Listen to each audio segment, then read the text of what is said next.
aureus, que es el más importante, Staphylococcus epidermidis y el Staphylococcus saprophyticus.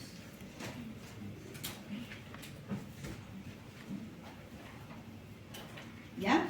Esos tres son los que vamos a estudiar. Esas son las características más importantes. Ese es el objetivo general. ¿Y cómo llegamos a ese objetivo general?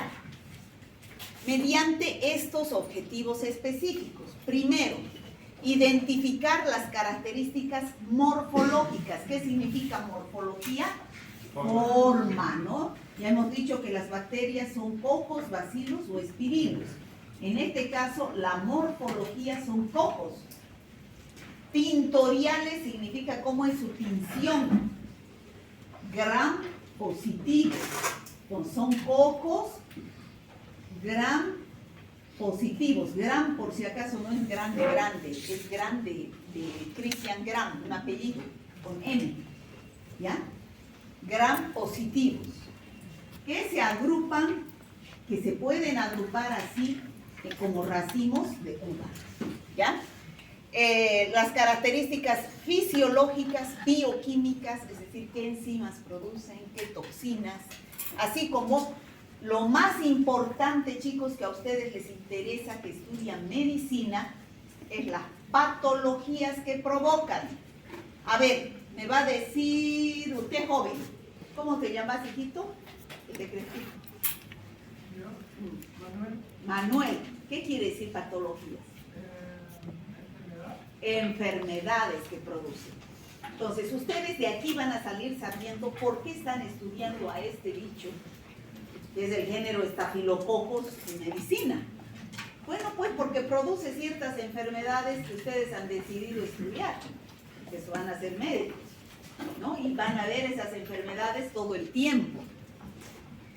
Distinguir los aspectos epidemiológicos. Ya hemos dicho en la anterior clase, ¿qué es la epidemiología? Es el mecanismo de transmisión de las enfermedades. Puede ser de un hombre enfermo que tenga la bacteria a un hombre sano. Hombre sano. Pero también puede ser de un animal enfermo a un hombre sano. A eso se llama antropozoonosis, dijimos, ¿no es cierto? Aquí se encuentra la fuente de infección. ¿De dónde sale el microorganismo? ¿De dónde sale? Y aquí está el huésped susceptible. Eso hemos visto en la anterior clase. Con las vías de transmisión por donde ingresan. Vía oral, vía aérea, vía cutánea, vía sexual, vía congénita. Entonces, ¿qué es lo que vamos a ver? Los aspectos epidemiológicos. De las enfermedades que produce el estafilococo, vamos a ver cómo se producen esas infecciones, cuál es la fuente de infección, cuál es la vía de transmisión y también cómo se puede controlar, cómo se puede prevenir la enfermedad y cómo tratar la enfermedad, mecanismos de tratamiento, ¿no? De cada una de las especies, aureus, epidermidis y saprophyticus. Y por último, el último objetivo es que cuando ustedes sospechen que este paciente tiene una infección producida por este género de bacterias, género Staphylococcus, bueno, pues no tienen que hacer tratamiento empírico, ¿no? En algunos casos sí, cuando es de urgencia. Pero ¿qué es lo correcto pedir? Un análisis bacteriológico para ayudarse en un diagnóstico más específico, más certero, ¿no? Entonces van a pedir un análisis bacteriológico. Si por ejemplo, este paciente tiene al estafilococo en sus pulmones, va a tener pus en los pulmones, esputo purulento. Le dirán, lleve su muestra al laboratorio en un frasquito estéril para que en el laboratorio hagan el análisis bacteriológico, que ustedes van a saber en qué consiste, y en el laboratorio, después de 48 a 72 horas de haber hecho el análisis, les van a decir si es un Staphylococcus aureus, sí, seguro es un Staphylococcus aureus, y puede hacer el tratamiento sensible a cefotaxima, a ceftriaxona, a penicilina, a eritromicina, y es resistente a ciprofloxacina. Ven, me estoy inventando, ¿no? Entonces ya ustedes saben con qué hacer el tratamiento. Ya hacen un tratamiento más específico si es que el laboratorio logra sembrar, logra identificar a esta bacteria que estaba produciendo la neumonía del paciente. Es mejor, ¿no es cierto?, ustedes como médicos que hagan un tratamiento donde saben qué microorganismo es y con qué hacer el tratamiento, que hagan un tratamiento empírico a ciegas. Los libros dicen que si es un estafilococo puedo hacer el tratamiento con penicilina. Los libros dicen. Pero de un paciente a otro, de un paciente en Estados Unidos que le escriben los libros, de un paciente en Bolivia que no escriben libros, ¿hay diferencia? La epidemiología es diferente en cada país, en cada lugar. La epidemiología de las infecciones es diferente aquí que en La Paz. En La Paz no hay dengue porque no hay mosquitos. En Santa Cruz hay dengue porque el clima es tropical y es el hábitat del mosquito, que es el transmisor. Cada lugar tiene su epidemiología diferente. Entonces, por eso es mejor pedir un análisis para que el laboratorio les diga es esta bacteria y hagan el tratamiento con esto. Así ustedes también van a quedar bien, porque el paciente se va a curar. Si hacen un tratamiento empírico porque dicen los libros de Estados Unidos que puede ser un estafilococo aureus y que puede ser sensible, puede ser. ¿Y si no es? ¿Se va a curar ese paciente? No, ¿no es cierto? Entonces, ustedes, ¿qué es lo que se les va a enseñar? A saber qué patologías produce, cuál es la epidemiología de cada infección para que le pregunten al paciente y puedan ayudarse en su diagnóstico, cómo interpretar el resultado del laboratorio para hacer un tratamiento específico ya para el paciente en cada una de las infecciones que vamos a describir, no solo hoy, sino también todas las clases. Hoy día empezamos con estafilococos, ¿ya? Entonces, empezando con el primer objetivo, que es describir las características del género estafilococos. Ya hemos dicho, son cocos gram positivos. Vean la figura, cómo se los va a ver en la función de gram, como cocos gram positivos agrupados en racimos. Esta es una fotografía de microscopía electrónica, no los vamos a ver así, no tenemos microscopio electrónico, ¿no? Donde se ve el diámetro ya de los cocos. Y existen, ¿cómo es que el laboratorio les dice es un estafilococo aureus? Porque realizan una serie de pruebas bioquímicas en el laboratorio que a ustedes no se les va a enseñar porque ustedes no van a trabajar en laboratorio. Se les va a enseñar lo básico cuando terminemos estas clases teóricas y prácticas que son las bases. Se les va a enseñar lo básico del análisis de laboratorio, pero no se les va a indicar las pruebas, porque ese es el trabajo del bioquímico. Vuelvo a repetir, médico no necesita saber hacer análisis de laboratorio. Médico necesita saber interpretar análisis de laboratorio para hacer tratamiento. Diagnóstico y tratamiento. Esa es la función del médico, no es hacer análisis. ¿Ya? Entonces, ¿cómo es que el laboratorio les dice a ustedes es un estafilococo aureus? Porque ha hecho una serie de pruebas bioquímicas. Una de esas es la catalasa. ¿Ya? ¿En qué consiste eso? Yo les explico, no la van a hacer ustedes en el laboratorio, porque no necesitan, pero les explico cómo, por qué en el libro van a encontrar los estafilococos son catalasa positivos. Entonces, no necesitan aprenderse de memoria que son catalasa positivos. ¿Y qué será eso? Para que sepan qué quiere decir eso, ¿ya? Todos los estafilococos, todas las especies de este género, estafilococos, producen una enzima llamada catalasa. Producen.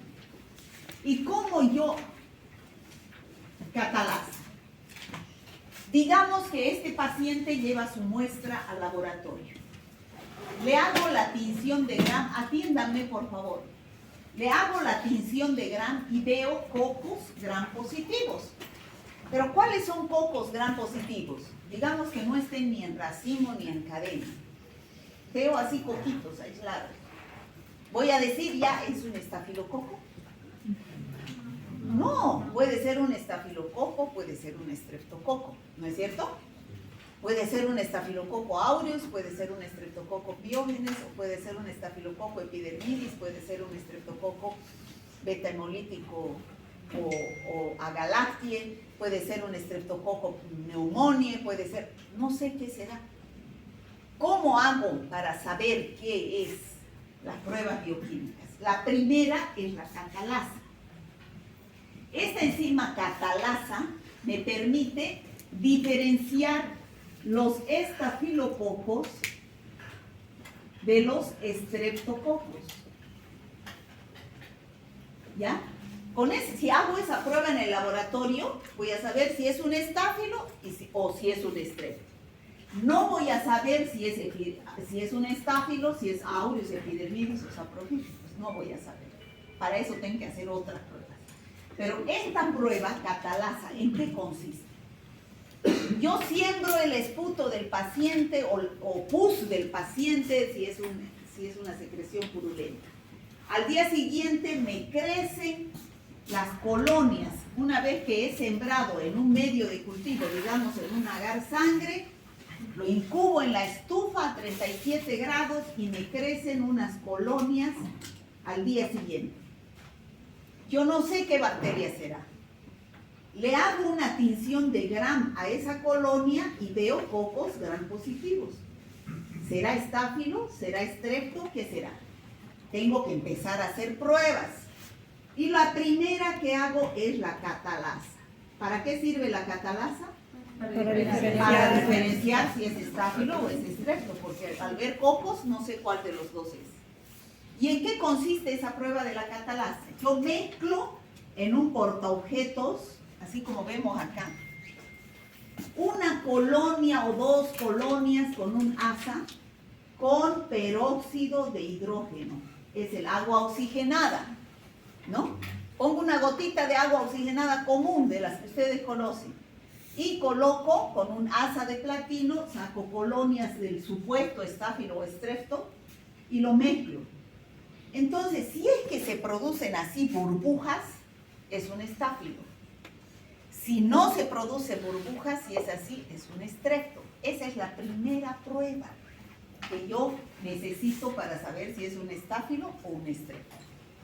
Para diferenciar género, no especie. ¿Me dejo entender?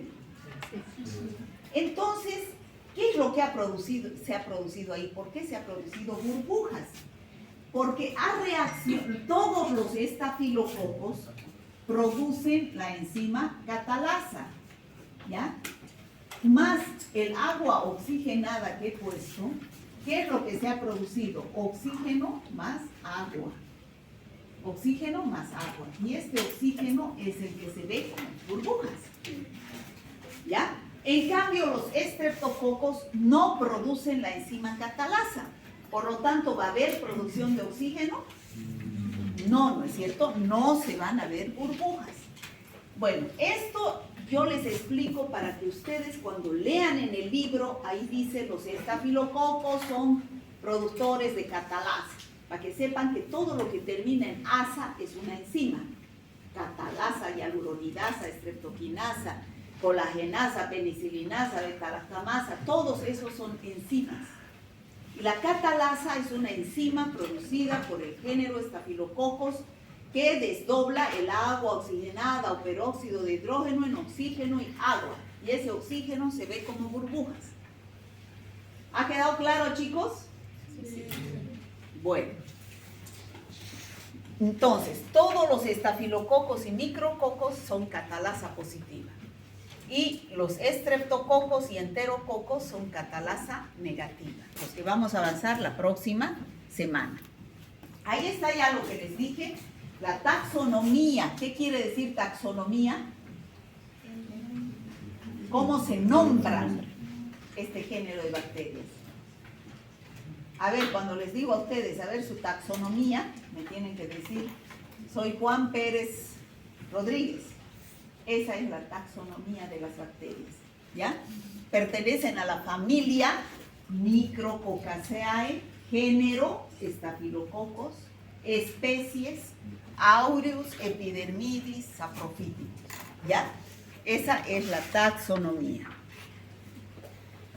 Bueno, y no solamente son 3, son muchos más, dice más de 35 especies que producen infecciones en el hombre. Pero nosotros vamos a estudiar acá las más importantes, las que ustedes más van a escuchar, ¿ya? De sus pacientes. Es el Aureus, el Epidermidis, el Saprophyticus, Lugdunensis a veces. Primero, ¿por qué viene el nombre de Staphylococcus? En los libros dicen que viene del latín staphyle, que quiere decir racimo, porque se agrupan así en forma de racimos, cuando se agrupan, pero a veces están solitos y no sé si es estáfilo o es estrella. Ya no por el hecho de que esté en racimo, gracias, es un estáfilo. Aureus, ¿por qué se llama Staphylococcus aureus? Aureus viene de dorado, dorado. El oro es dorado, ¿no es cierto? Entonces viene de dorado, porque dice que las colonias tienen un leve tinte dorado, las colonias de Staphylococcus aureus.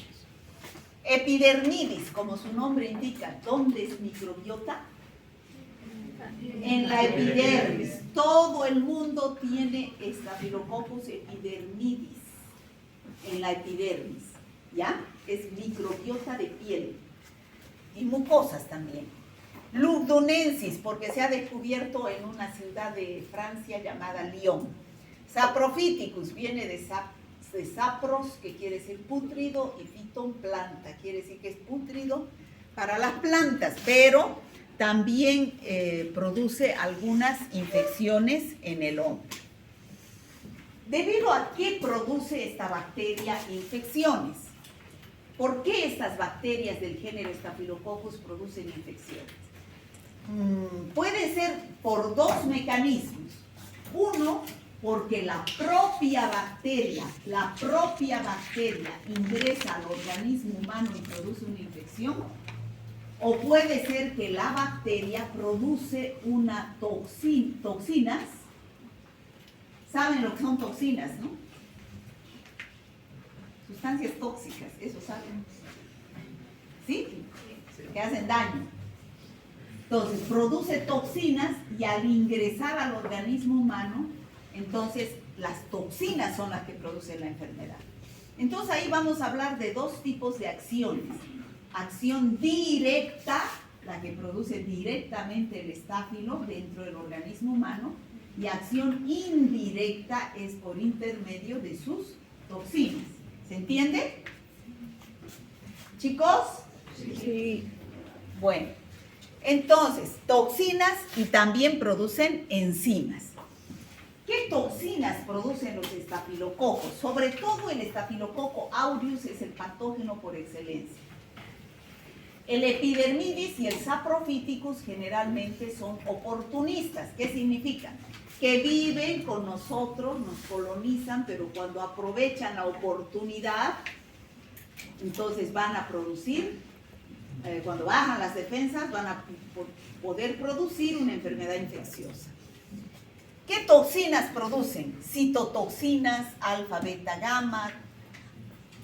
Hay Staphylococcus aureus que producen una toxina llamada toxina exfoliativa, que vamos a ver a continuación qué enfermedad produce. Produce el síndrome de la piel escaldada en el lactante. Lo vamos a ver después.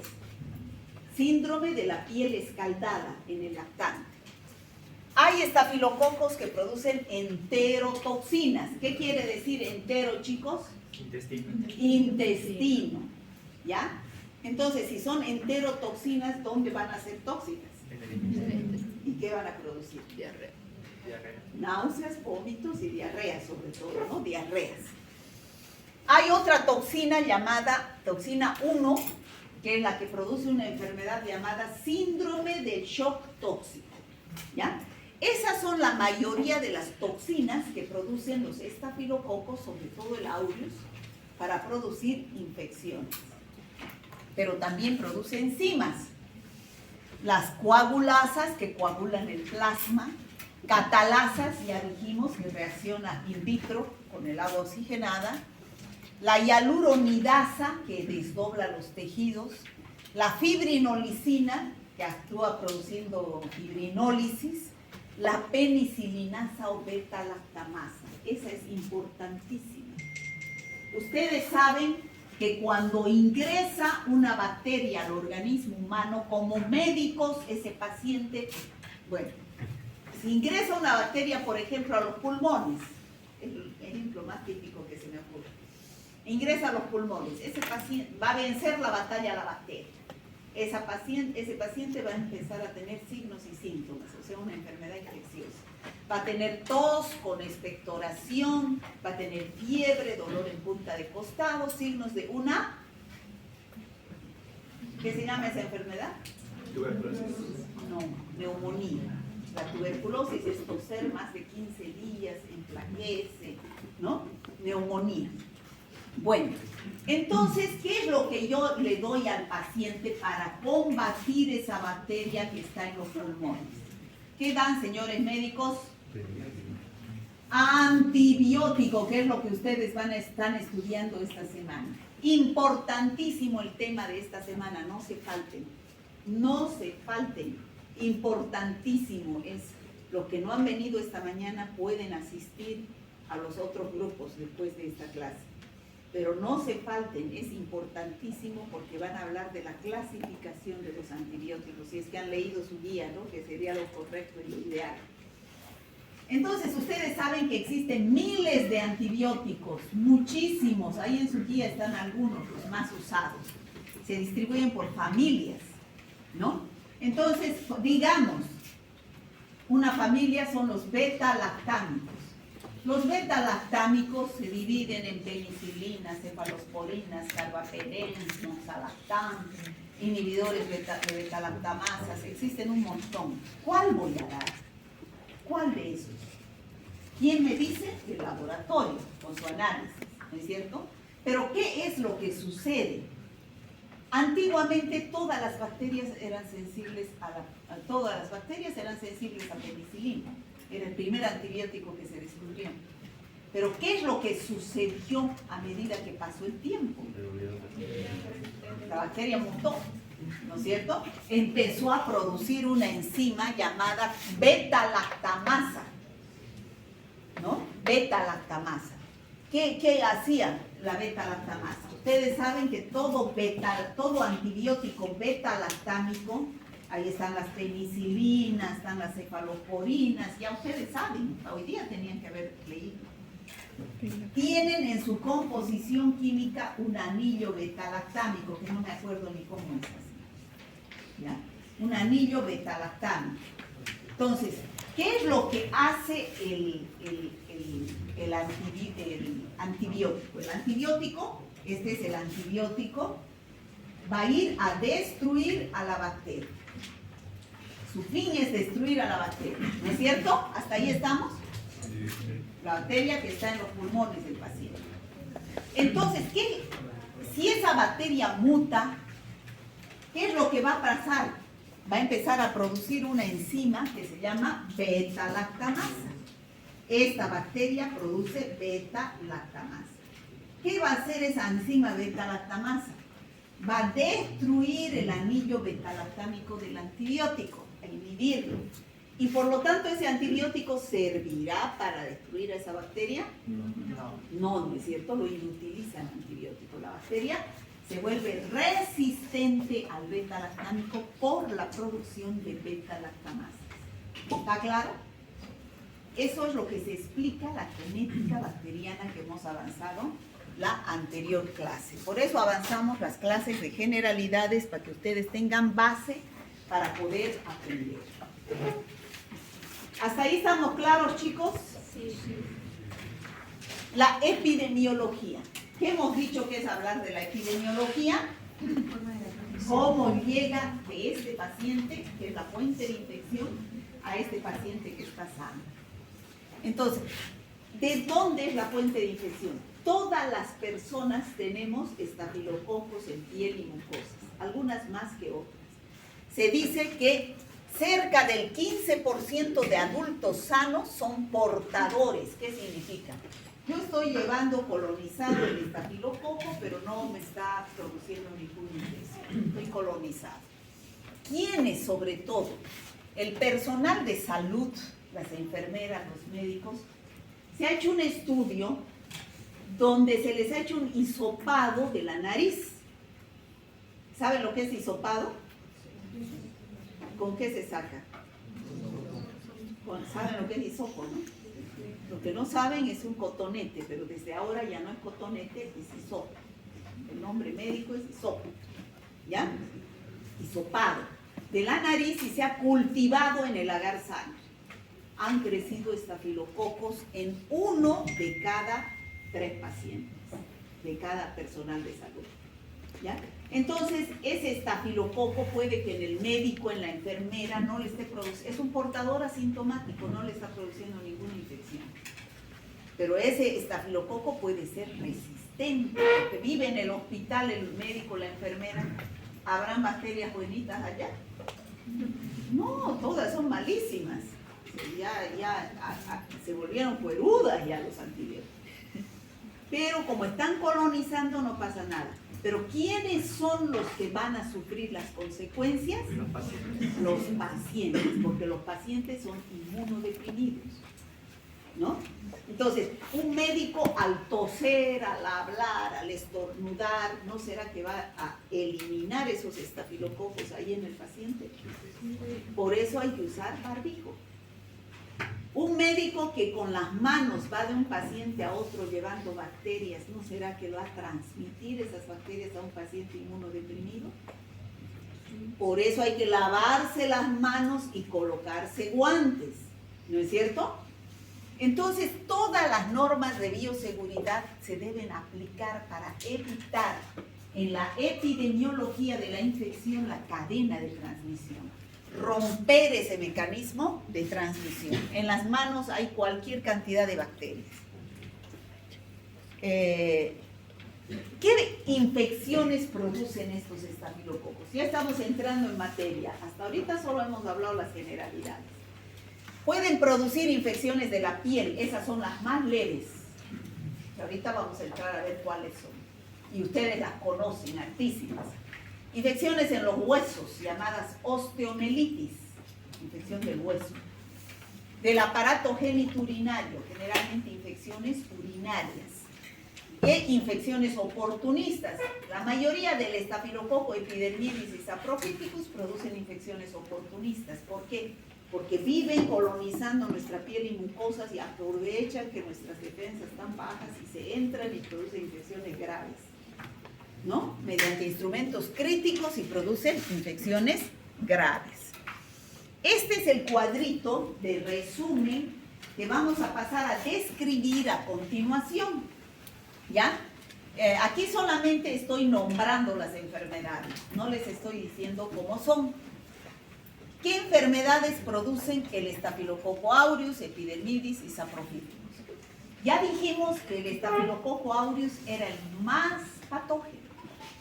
Va a producir infecciones desde las más leves, que son a nivel de piel, cutáneas, como lo carbunco, foliculitis, forúnculos, impético, infección de heridas, ¿no? Ustedes me dirán qué es forúnculo, eso ahorita lo vamos a ver. Esas produce por acción directa. La bacteria ingresa por un pedacito de piel y produce la infección. Se acumula pus y produce la infección. O también puede ser por acción indirecta. ¿Cómo era indirecta? Por sus toxinas. Si es una enterotoxina, va a producir intoxicación alimentaria. El síndrome de la piel escaldada en los bebés a partir de la toxina exfoliativa. Y el síndrome del shock tóxico, la toxina, eso es por acción indirecta. El estafilococo epidermidis puede producir bacteremia, ya infecciones más graves. ¿Por qué? Porque es una bacteria oportunista. Coloniza nuestra piel, pero en pacientes inmunodeprimidos puede ingresar mediante instrumentos críticos. A ver, joven, el que está con barbijo, ¿qué es un instrumento crítico? ¿Qué te llamas, hijito? Carlos. Carlos. A ver, ¿qué es un instrumento críptico? Han avanzado en la anterior clase, en práctica. La clasificación de Spaulding. ¿Alguien se acuerda? ¿Qué es? Son elementos que están en contacto como sangre, los productos de la persona. Son instrumentos que los médicos ustedes van a utilizar y que van a introducir a lugares estériles, como por ejemplo, un ejemplo de un instrumento crítico. Bisturí, ¿no? Las pinzas que se utilizan en las cirugías. Esos son elementos críticos. Un respirador mecánico se va directo hacia los pulmones. Una sonda urinaria va directo a la vejiga. Esos son instrumentos críticos. Desde afuera los estamos metiendo hacia lugares totalmente estériles, ¿ya? Entonces, en pacientes inmunodeprimidos se producen estas infecciones, bacteremia, endocarditis de las heridas quirúrgicas, por pacientes que están utilizando sondas o catéteres urinarios, instrumentos críticos. Y el saprofíticus es el que produce una infección importante, que es la infección urinaria en mujeres en edad sexual activa. Entonces, este cuadrito, fíjenselo y vamos a pasar a describir cada una de estas palabritas que dicen ahí.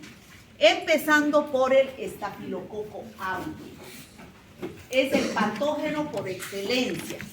¿Qué infecciones produce? Es una bacteria anaerobia facultativa, es productora de la catalasa, coagulasa, no tiene flagelos, es inmóvil, es muy distribuida en la naturaleza. Si aquí somos 100 y nos hacen un hisopado nasal, 30 estamos infectados o no infectados, colonizados. Hay que hablar con propiedad ya, ¿no? Estamos colonizados con estafilococo aureus. Eso les aseguro, ¿ya? Y produce infecciones benignas y también graves, ¿no? ¿Qué infecciones produce el estafilococo aureus? Hartas, muchas, ¿no?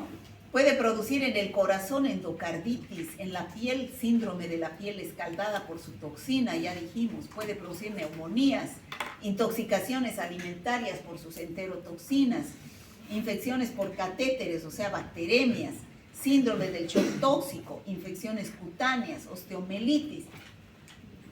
Siempre que haya una infección en esos lugares y cultivamos la muestra, ustedes saben que la muestra va a ser diferente si es una infección de la piel escaldada que una neumonía, ¿no es cierto?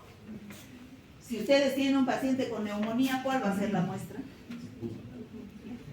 Todo el mundo sabe lo que es muestra, ¿no? La secreción donde está la bacteria de acuerdo a la localización de la infección. Si es una neumonía, la muestra va a ser esputo. Si es una infección urinaria, orina, ¿no? Cuidado que ustedes vayan al paciente, doctor, estoy tosiendo, que eso. A ver, lleve su orina al laboratorio, ¿no? Ya ustedes tienen que saber qué muestra tiene que llevar para cada caso, ¿no? Y una vez que lleva la muestra al laboratorio, se siembra y crece así el estafilococo en forma de colonias. Ahora, vamos a pasar a describir cada una de esas infecciones. En este cuadrito están las infecciones producidas por las toxinas del estafilococos. Las toxinas, a ver, señorita, la última de allá, la que está al final, en la esquina. ¿Qué decíamos que cuando era por toxinas, qué tipo de acción era? Indirecta. Muy bien, está atenta, indirecta. ¿Por qué? Porque no es la bacteria, ¿no es cierto? ¿Qué es? La toxina. La primera infección es la intoxicación alimentaria. ¿Debido a qué? A las enterotoxinas. Hemos dicho que entero es toxina del intestino. ¿Qué se va a producir? Diarreas, sobre todo, náuseas, vómitos, diarreas, ¿no es cierto? Pero ¿a causa de qué? ¿Cuál será la vía de transmisión? La boca, pues, ¿no? La vía de transmisión es la vía oral. ¿Y cuál será la fuente de infección? Un alimento contaminado con toxinas, con estafilococcus aureus que produce sus toxinas. Por ejemplo, una torta que es con crema de leche, que ha sido preparada por un manipulador, por un cocinero, que tiene Staphylococcus aureus en las manos, y esa torta no ha sido bien conservada. Una torta hay que guardarla. Si tiene crema de leche en la heladera para que no proliferen las bacterias, ¿no es cierto? ¿Sí o no? Pero lo ha dejado afuera y en pleno verano en Santa Cruz, 35, 37 grados. ¿Qué ha pasado en esa crema de leche?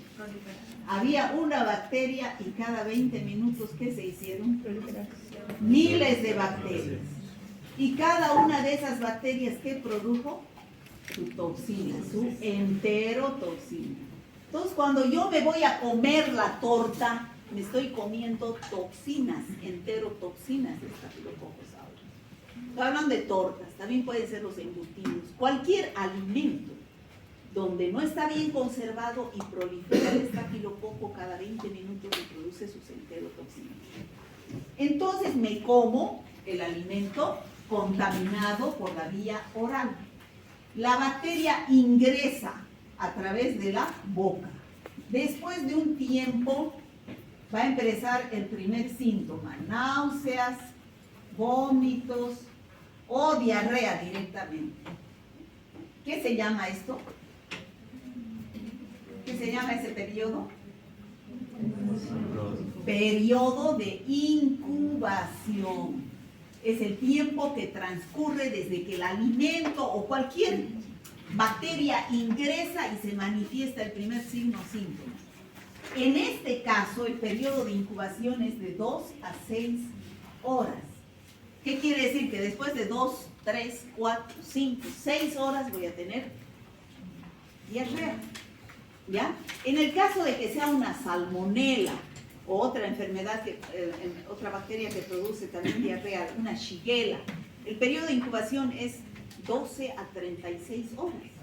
Por eso es que ustedes al paciente, para tener luces en su diagnóstico, le tienen pues que hacer un interrogatorio, eso se llama anamnesis. Todo lo que le preguntan al paciente. Le tienen que decir, a ver, ¿qué comió? ¿Y a qué hora comió? ¿A qué hora le vino la diarrea? Porque el periodo de incubación es un dato importantísimo para saber si es una toxina de una bacteria o si es una bacteria misma. ¿Está claro?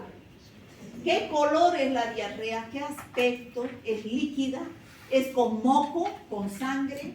Eso también, cuando veamos infecciones gastrointestinales, se van a dar cuenta que es importantísimo. ¿Ya?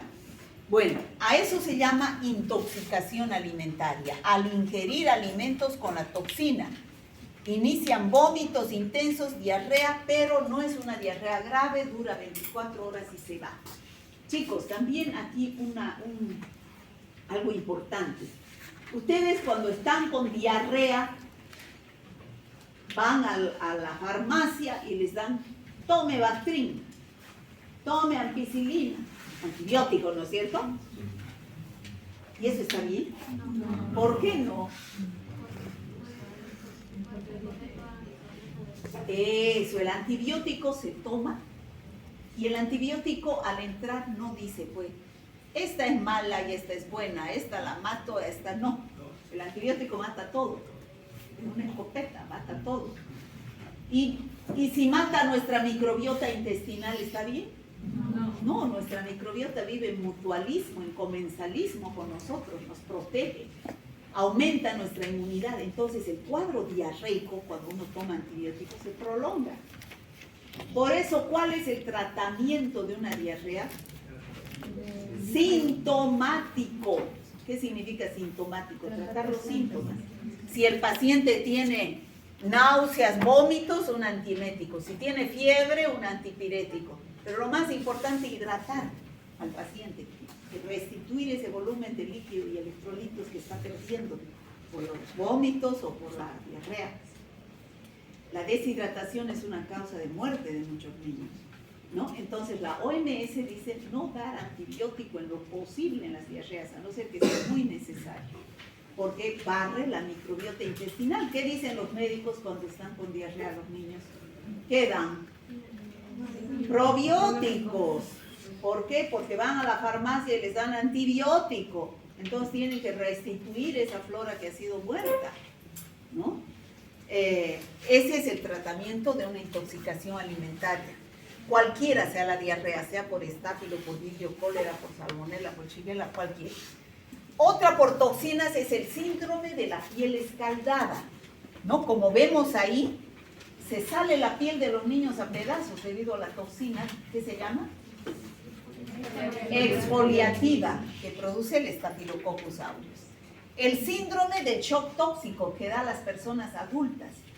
Se dice, algunos libros dicen que está asociado al uso de tampones vaginales. Algunas mujeres usan tampones vaginales que al mucho tiempo de uso se contaminan con estafilococos y ellos elaboran la toxina 1 que produce el síndrome del shock tóxico, que es una enfermedad grave, multisistémica, o sea, a través de la sangre se va a varios órganos, aparece con fiebre, hipotensión y un exantema. ¿Saben lo que es exantema? Granitos, piel roja, piel brotada, no sé cómo decirles. Los de ahora van a decir exantema. ¿Alguien le ha dado dengue? Después del dengue ha aparecido unos granitos en la piel. Eso es exantema. ¿Conocen también la varicela? Eso es exantema. O sea, todas esas enfermedades que producen eso en la piel se llaman exantemáticas. Varicela, sarampión, rubiola, dengue, la escarlatina, que vamos a ver la próxima clase. Pero desde ahora se llama exantema, ¿ya?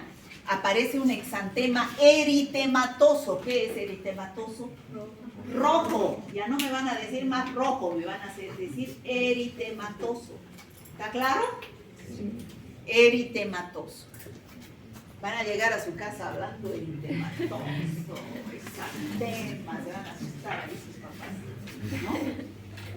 Bueno, elevada mortalidad sin tratamiento. Ese es el síndrome de la piel escaldada, ¿no? ¿Debido a qué toxina? Exfoliativa, ¿no? Bueno, era por toxinas en todo lo anterior que hablamos. Ahora vamos a hablar de las infecciones que produce por acción directa. Muchas de ustedes conocen estas infecciones. Fíjense, la más leve es esta, llamada foliculitis. ¿Por qué? Porque se inflama, se infecta un folículo piloso. ¿Saben lo que es folículo piloso? Donde nace un vello. Generalmente esto ocurre en los hombres, que se rasuran, ¿no? Y al rasurarse, sin darse cuenta, se pueden cortar. Y al cortarse ingresa una bacteria por esa puerta de entrada y muchas veces se infecta y aparece pus.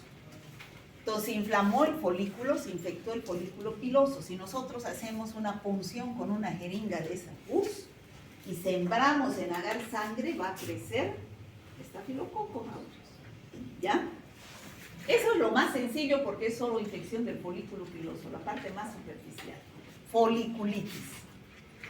También puede producir esta infección que son impétigos o forúnculos. Más comúnmente, ¿qué se llama? ¿Qué se llama eso? A ver, niña, ustedes díganme, ¿qué se llama eso? ¿Ve? ¿No ve? Pero en otra, pues váyase allá para mirar. ¿Por qué no ve? Tengo miopía. Ay, tiene que usar lentes. Pues. Tiene que usar lentes. Si no, en vano viene a clases. ¿Qué es eso, chicos? No sé, un absceso. Absceso, pero ¿qué se llama comúnmente? ¿Acné? ¿Esto acné? Puchichi. Pero ustedes desde el día de hoy ya no van a decir puchichi, van a decir absceso o forúnculo. ¿Y qué es eso? Es una acumulación de pus, ¿no? Donde el material purulento está envuelto, ¿no? Y a veces hay que esperar que madure para recién drenar o reventar y le salga todo ese material purulento. Absceso drenado es absceso curado. Si no se drena, si no se saca ese material purulento, la bacteria, ahí en ese material purulento, en esa tumoración de pus, está llenita de estafilococos, ¿no? Entonces no llega el antibiótico, no llega el antibiótico. En cambio, si se drena, se saca ese material purulento, llega el antibiótico y se puede curar la infección, ¿ya? El impétigo es otra infección común. Aparecen unas lesiones eritematosas, pustulosas con pus, sobre todo en los niños que tienen mala higiene. Juegan con tierra, se rascan la cara y se contaminan alrededor periorificial, se dice, alrededor de los orificios de la cara, de la boca, de la nariz, de los ojos. Eso es el impétigo. ¿Han visto eso? ¿O no han visto? Son ustedes niños de ciudad. No ven, vayan a los barrios, ahí van a ver hartos niños que están con impétigo, ¿no? No solo en la cara, también en las manitos, en las piernitas. Estos son algunas infecciones cutáneas. Esto es un absceso o forúnculo abierto, ya ha salido el material purulento, ya está en proceso de cicatrización. Este es un absceso cerrado, ¿no? Donde está encapsulado, hay que esperar que madure. Aquí se hace un tajo con un bisturí, revienta, sale pus, ¿no? Yo les digo a mis alumnos, me voy a acordar de mi hija que se fue el año pasado a España, ¿no?, a hacer su maestría. Y desesperada llama que le salió un absceso en su pie, en su pierna, y era dolorosísimo. Va al médico y no quería hacerle nada, hasta que su padre le dice, eso hay que drenar para que se cure. Ya no daba de dolor. Entonces ella fue al médico, el médico habló con mi esposo que es médico, le dijo, por favor, hágale un drenaje. Ella filmó lo que le estaban haciendo.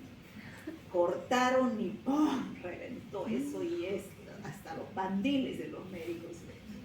Se ensució todo con material purulento, pero esa es la única forma de que un absceso se cure. Absceso drenado es absceso curado. Este es un absceso también que más ven los dentistas en la boca, ¿no? Ese es el impétigo, como les decía, en los niños que agarran la tierra, ¿no? Bueno, pero no solamente produce el estafilococcus infecciones de piel, que ustedes conocen. También puede ir a los pulmones y producir neumonía. También puede ir a las meninges y producir meningitis. También puede ir a la sangre y producir bacteremia. Ya esas son infecciones más graves, ¿no? Más graves.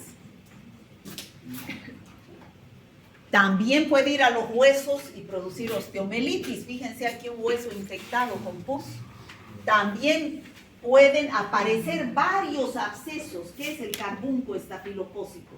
Aparecen varios abscesos con varias bocas y se llama carbunco o anthrax estafilocócico, ¿ya? Artritis séptica, o sea, infección en las articulaciones, aparece también pus. Entonces, esas son infecciones más graves. Ahora, hay otra infección grave, la más grave producida por el estafilococo aureus. ¿Han escuchado hablar de la tromboflebitis del seno cavernoso? A ver, vamos palabra por palabra. ¿Qué es trombo? Formación de un coágulo. Flebitis en los vasos, ¿no? Tromboflebitis del seno cavernoso. ¿Dónde está el seno cavernoso? En la base del cráneo, ¿no? Entonces, este es el triángulo de la muerte. ¿Saben, no? ¿Cuál es el triángulo de la muerte? ¿Y por qué se llama triángulo de la muerte?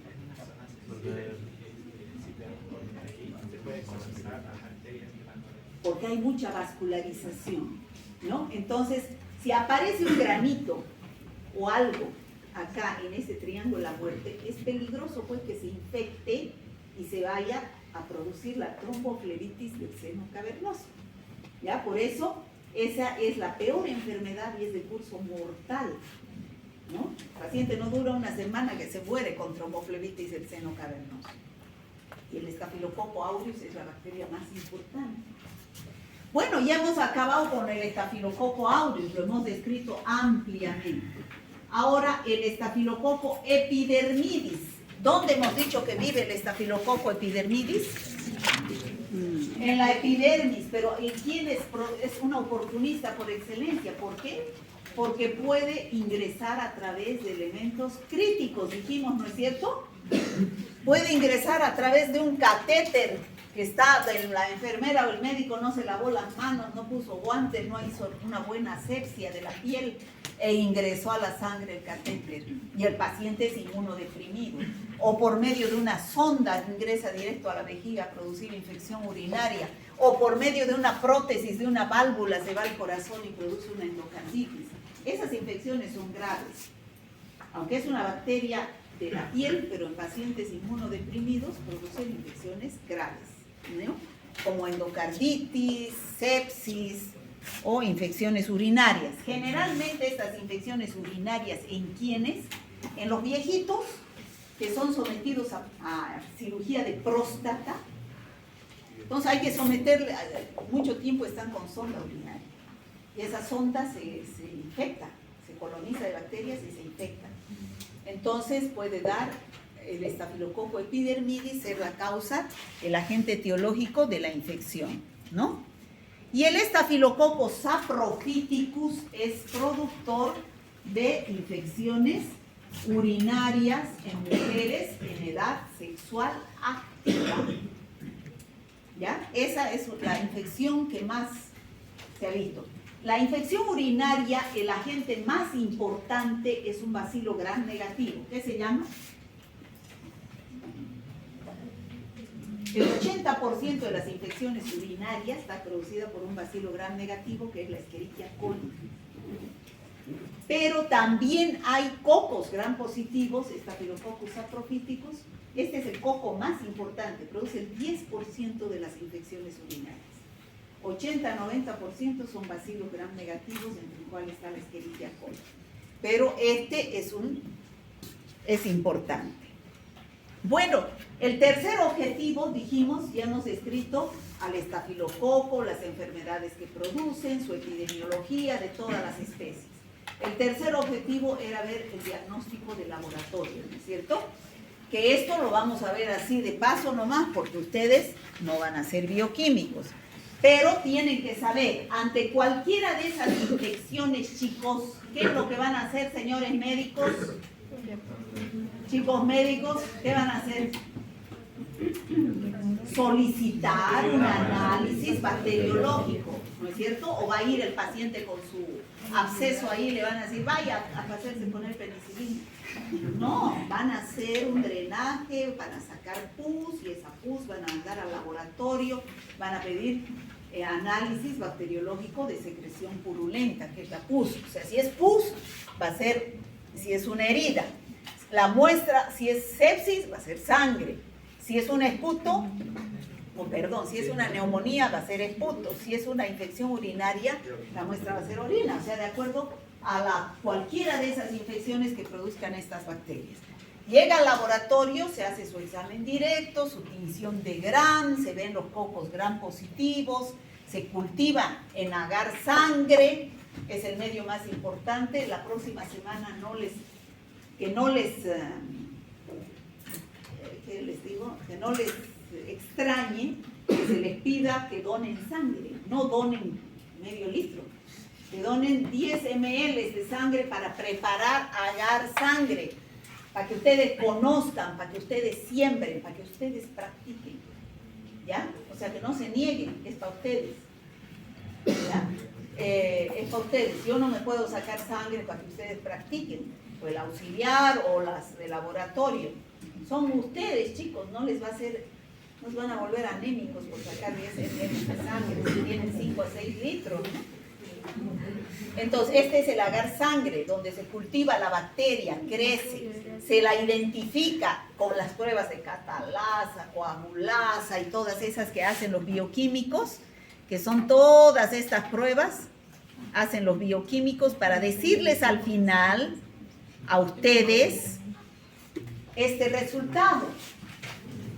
Este resultado es el informe del laboratorio que ustedes solicitaron. A ustedes, señores médicos, se les va a mandar un informe.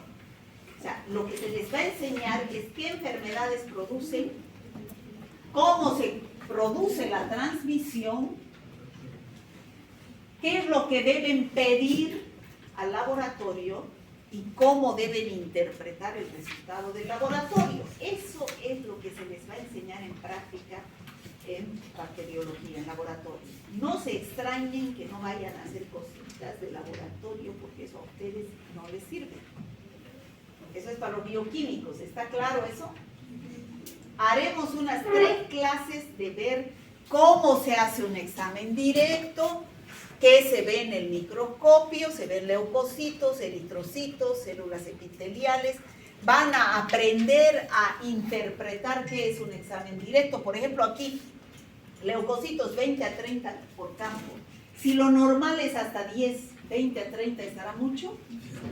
Sí, entonces ahí hay un signo de infección que tiene que llamar la atención. Sigo viendo, tinción de Gram. Regular cantidad de cocos gram positivos. ¿Será que es normal ver cocos gram positivos en un material purulento? No debería yo ver nada, ¿no es cierto? Pero si hay cocos gram positivos, es que hay un coco gram positivo. En el cultivo crece, la bioquímica ha identificado un estafilococo aureus. Le ha hecho su antibiograma y ha visto que yo puedo hacer tratamiento con estos y no puedo hacer tratamiento con estos porque da resistente.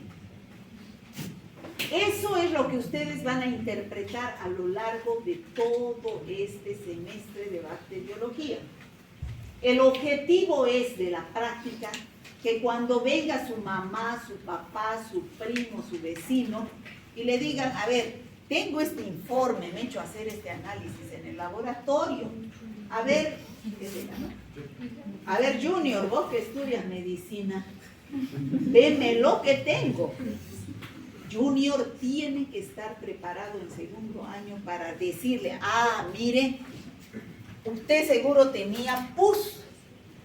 Se ha hecho hacer le han hecho un análisis del material purulento. Tiene posiblemente una infección. Crece una bacteria que es patógena y debe hacer tratamiento con cualquiera de estos antibióticos. ¿Qué le ha dado su médico? Me ha dado cloranfenicol o eritromicina. Está bien, es sensible. Y, no, me ha dado cotrimoxazol. Está mal, es resistente. No le va a hacer nada. Tienen que estar ustedes capacitados para hacer eso. Eso es lo que se quiere conseguir con el laboratorio de bacteriología. En cada uno de los análisis ustedes salgan capacitados para hacer. ¿Ya? Es bonito. Todos los días se aplica en la vida. Todos los días. Vamos a ver secreciones purulentas, abscesos de piel y partes blandas.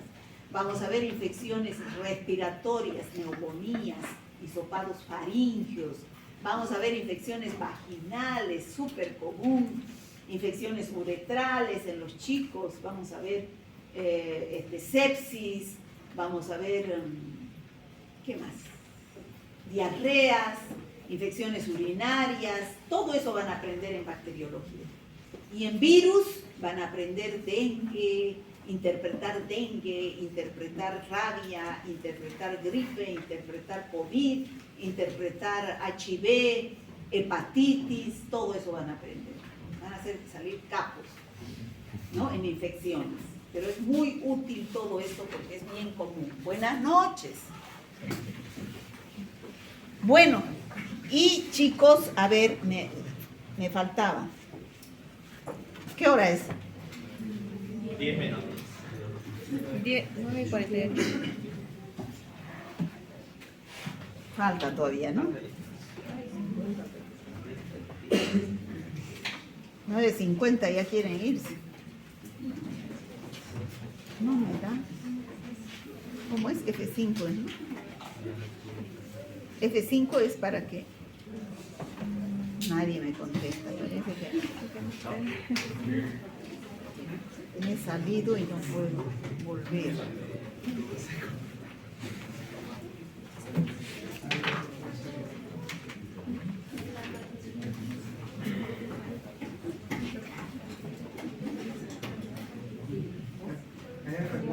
¿Por qué no me da? ¿Alguien me puede ayudar? Saben que al inicio de la vida todos los pacientes les daba enfermedades, sífilis, gonorrea, tuberculosis, y se morían porque no sabían con qué hacer tratamiento.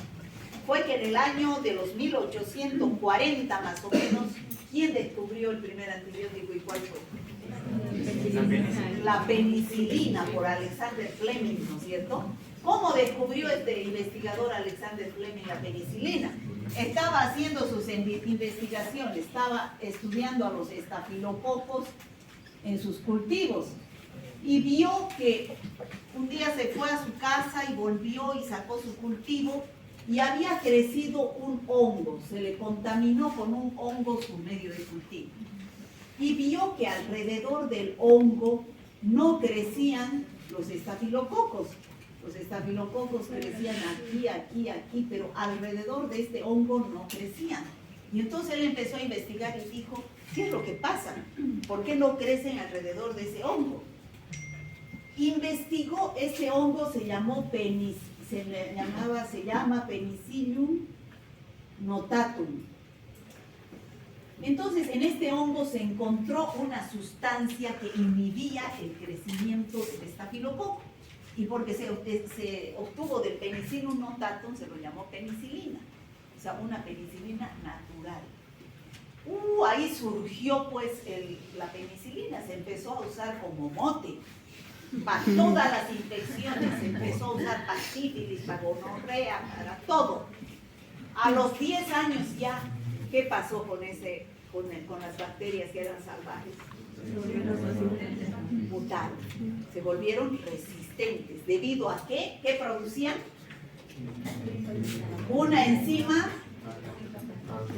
llamada beta-lactamasa, en este caso penicilinasa.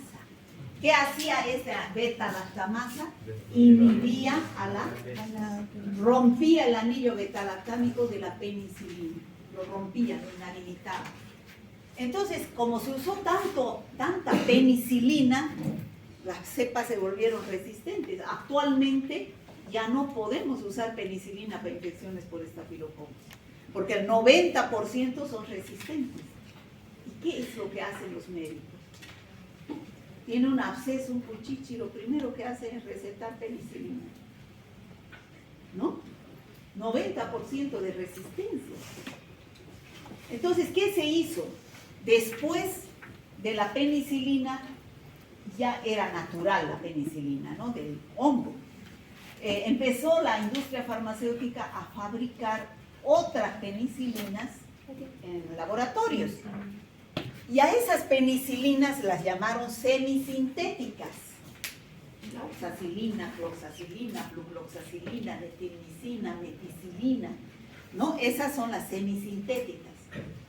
Que esas eran resistentes a la beta-lactamasa. No les hacían nada a la beta-lactamasa. Podían ser usadas para el tratamiento de las infecciones. Pero también, ¿qué resulta? Todo va en evolución, ¿no? Esas bacterias también se volvieron más vivas, producieron un gen, el gen MECA. Ese gen MECA inhibió a las PBP, que son unas enzimas que estimulan la formación de la pared celular de las bacterias, y se volvieron resistentes. Actualmente ya hay un 30-40% de bacterias de estafilococos resistentes a la meticilina, a las penicilinas semisintéticas, que se llaman MRSA. Cuando ustedes escuchen hablar MRSA, es Staphylococcus aureus resistente a meticilina. Meticilina es solamente simbólico. Cuando ustedes les informen MRSA, no quiere decir, bueno, Staphylococcus aureus resistente a meticilina, me pueden decir eso, pero como médicos lo que tienen que interpretar es que no se puede dar ningún antibiótico beta-lactámico cuando tienen un MRSA, porque se vuelve resistente a todos los beta-lactámicos. ¿Está claro eso? Cuidado que yo les pregunte qué es un MRSA y ustedes me digan, ¿Staphylococcus aureus resistente a meticilina? No, No es solo a meticilina, es a todos los betalactámicos. Entonces ya no tengo que dar ningún betalactámico. Tengo que dar o bien un macrólido, eritromicina, roxitromicina, acitromicina, o bien un glicopéptido, vancomicina, teicoplamina, pero son muy tóxicos, o linezolid. ¿Ya? Ese es el problema de la resistencia a los antibióticos. Entonces, casi el 90% de las cepas dijimos que son resistentes a penicilina por la producción de la enzima beta-lactamasa. ¿Está claro? Ahora, existe 30-50% ya de cepas MRSA, que producen el gen MECA, que son resistentes porque alteran la formación de la pared celular, ¿no?, de las bacterias. Y escasos estafilococos resistentes a la vancomicina, hablando de la resistencia de los estafilococos. En el mundo solo hay 5 cepas de resistentes a la vancomicina, de estafilococos, pero el problema está que es nefrotóxico, tóxico para los riñones, no se puede usar así. ¿Cómo prevenimos y controlamos? ¿Cómo evitamos que este paciente se enferme? Primero, lavado de manos. Importantísimo lavado de manos y uso de guantes. El 80% de infecciones se evitan si hay un buen lavado de manos. Curación adecuada de las heridas. En la piel está el Staphylococcus epidermidis, aureus y un montón de bacterias que son microbiotas. Si yo abro la piel para hacer una cirugía, debo hacer pues la limpieza con desinfectantes estériles, una buena asepsia, ¿no?, para que no ingresen las bacterias patógenas. El tratamiento de las diarreas que producen por las toxinas, ya hemos dicho que es sintomático, no con antibióticos. Y el foco de la infección, cuando es un puchichi, ¿qué hay que hacer? Se debe drenar. Absceso drenado es absceso curado. Y por conclusión decimos que los estafilococos producen infecciones leves, pero también infecciones graves. Las leves son en piel y las graves son sistémicas, ¿no?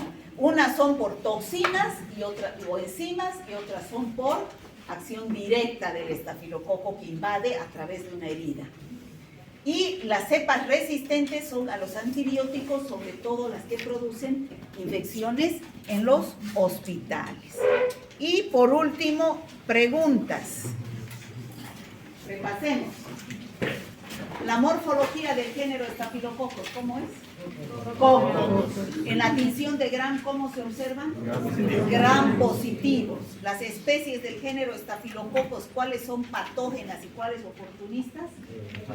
Patógena por excelencia, Staphylococcus aureus, y oportunistas, Epidermidis y Saprophyticus. Las principales toxinas, ¿cuáles son? Exfoliativa, que produce el síndrome de la piel escaldada, la toxina 1, el síndrome de shock tóxico, las enterotoxinas, la intoxicación alimentaria. Y las enzimas, catalasa, coagulasa, hialuronidasa, beta-lactamasas, ¿no? ¿Cuáles son los principales cuadros clínicos que produce por acción directa, las que producen piel? ¿Cuáles son? El impétigo, la foliculitis, la más leve es la foliculitis, el impétigo, los forúnculos o abscesos, que se llama cuando ingresa a los órganos la endocarditis, osteomelitis, sepsis, ¿qué más? Artritis séptica, neumonía, y la más grave, tromboflebitis del seno cavernoso. Todas esas por acción directa. Y por acción de toxinas, que es por acción indirecta, ¿cuál es? La intoxicación alimentaria por enterotoxinas, el síndrome de la piel escaldada por enterotoxina, toxina exfoliativa, atenta, toxina exfoliativa, después el síndrome del shock tóxico por la toxina. Las infecciones producidas por Staphylococcus epidermidis, endocarditis en pacientes con válvulas de prótesis, infecciones urinarias en pacientes que son sometidos a cirugía, sobre todo los varones mayores de próstata, después la sepsis, las endocarditis, infecciones producidas por Staphylococcus saprophyticus, ¿cuáles? más hemos citado? Infección urinaria en edad sexual activa. El tratamiento a seguir en infecciones producidas por estafilococos, ¿vamos a usar penicilina? ¿Por qué no? Porque produce beta-lactamasa, ¿no es cierto? Y si no, usamos penicilinas semisintéticas, cloxa, flucloxa, nefecilina, ¿no? Pero esas también se vuelven resistentes, ¿no? ¿Qué se